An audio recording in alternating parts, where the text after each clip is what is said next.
Hello everyone, I am Sonia. Welcome to Let's Shine.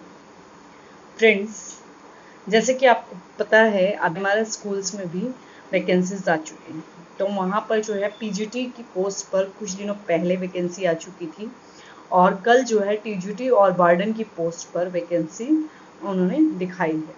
ठीक है, तो आज हम डिस्कस करेंगे कि कौन कौन उन वैकेंसीज में पार्टिसिपेट कर सकता है और आपको वो फॉर्म फिल करना चाहिए, नहीं करना चाहिए, क्या क्या क्राइटेरिया है।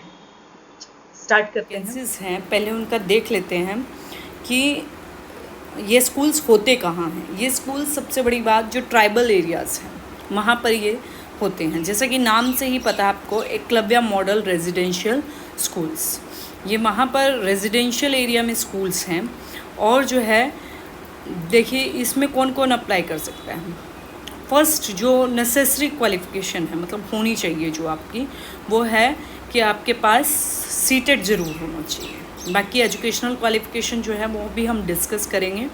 पहले हम इसकी डेट देख लेते हैं। ये जो है 18 अगस्त से स्टार्ट होगा। ऑनलाइन सबमिशन जो है 18 अगस्त से अप टू अगर 18 अगस्त तक जो है रहेगा। एग्ज़ाम की डेट अभी इन्होंने नहीं दी है। टीजीटी की फ़ीस जो है 1500 है और हॉस्टल वार्डन की जो है वो अभी हमारी 1000 है। तो देख लेते हैं कि क्या क्या इन्होंने पूछा है और कितनी कितनी पोस्ट हैं।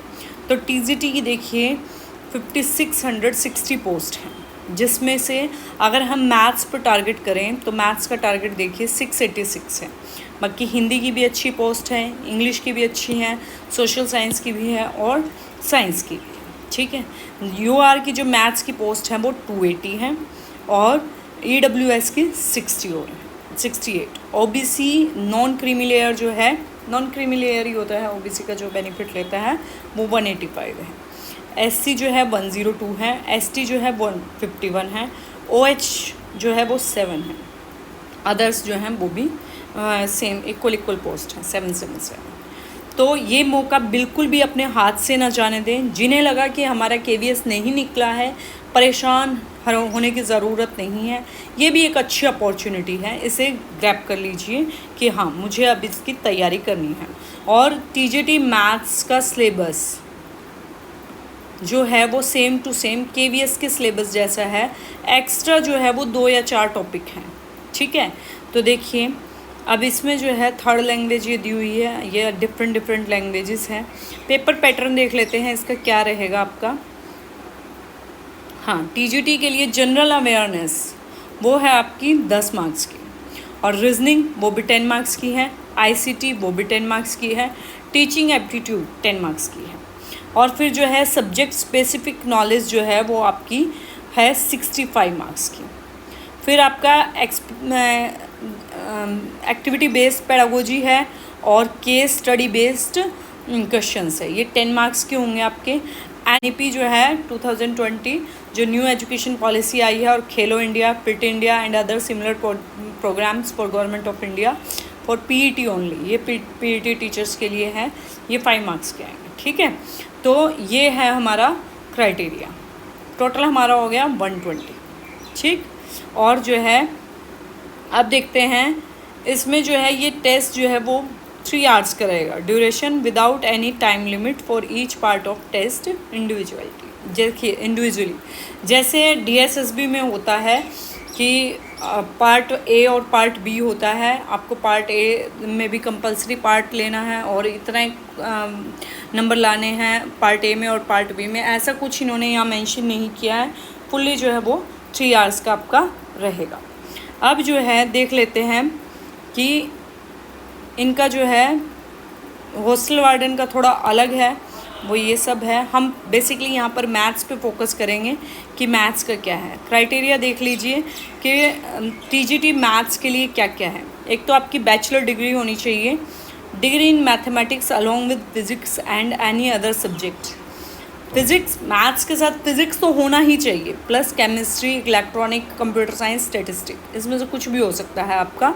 तो ये कॉम्बिनेशन आपका होना चाहिए। कुछ यूनिवर्सिटीज़ में मान लीजिए ये 6 के 6 सब्जेक्ट जो हैं वो तीनों सालों पर नहीं किए जाते हैं, तो लास्ट तक आपको मैथ्स और जो है आपका फिज़िक्स होना चाहिए, फाइनल ईयर में आपके पढ़ा होना चाहिए आपने मैथ्स और फिज़िक्स। अब जो है और नेसेसरी क्या है आपका, सीटेट। सीटेट आपका ज़रूर होना चाहिए, सेंट्रल टीचर एलिजिबिलिटी टेस्ट।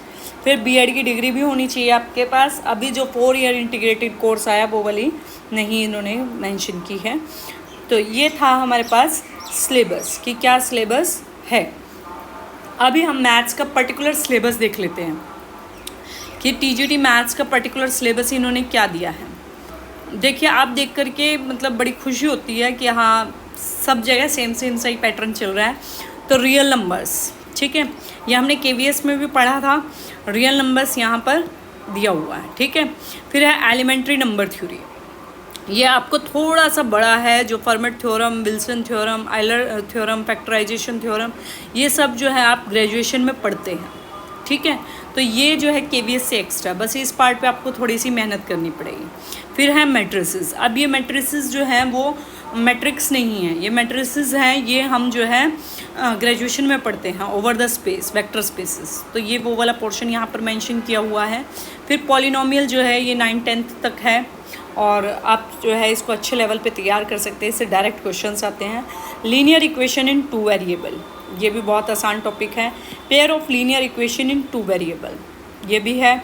और क्वाड्रेटिक इक्वेशन बहुत आसान है। अर्थमेटिक प्रोग्रेशन दिया हुआ है, एपीजीपी, हद मार के कहाँ तक पूछ लेगा, अप टू n टर्म्स तक उसने सम पूछा है, वही केवीएस वाला। इनइक्वालिटीज़, हाँ इनइक्वालिटीज़ इन्होंने दी हुई है, तो ये आपको एक एक्स्ट्रा टॉपिक जो है वो करना पड़ेगा। फिर है ये हमारा जो आएगा कॉम्बिनेट्रिक्स आएगा, principle of inclusion and exclusion, ये भी एक्स्ट्रा है आपका। और जो है कैलकुलस में आपका थोड़ा सा एक्स्ट्रा दिया हुआ है।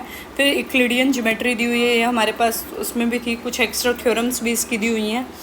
फिर है हमारा कोऑर्डिनेट ज्योमेट्री, कि कोऑर्डिनेट ज्योमेट्री तो आपने केवीएस में भी पढ़ा है, एरिया और वॉल्यूम भी पढ़ा हुआ है। अब जो है ट्रिग्नोमेट्री और स्टैटिस्टिक जो है ये पोर्शन है वो वही है जो केवीएस में था 10th तक का। फिर है प्रोबेबिलिटी में देखिए, प्रोबेबिलिटी भी आपको अच्छे लेवल पे करनी पड़ेगी, +1 +2 का पूरा प्रोबेबिलिटी पढ़ना पड़ेगा। तो इसका पेपर जो है केवीएस से अगर हम सब्जेक्ट वाइज देखें तो थोड़ा सा टफ रहेगा केवीएस के कंपैरेटिवली, बट आपने आधी तैयारी जो है वो कर चुके हैं, तो इसमें ज़्यादा मेहनत आपको नहीं करनी पड़ेगी। तो आज ही से अपनी तैयारी शुरू कर दीजिए। अगर आप चाहते हैं कि मैं मैथ्स की कुछ वीडियोस अपलोड करूं तो आप मुझे कमेंट सेक्शन में ज़रूर बताइएगा। Thank you so much.